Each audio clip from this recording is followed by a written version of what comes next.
Ang mabuting balita ng Panginoon, ayon kay San Lucas.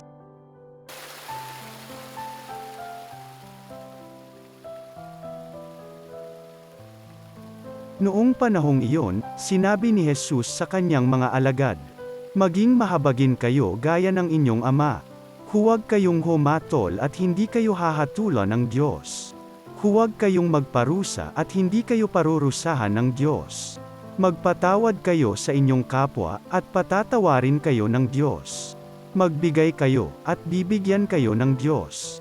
Hustong takal, siksik, liglig, at umaapaw pa ang ibibigay sa inyo. Sapagkat ang takalang ginagamit ninyo sa iba ay siya ring gagamitin ng Diyos sa inyo." Ang mabuting balita ng Panginoon.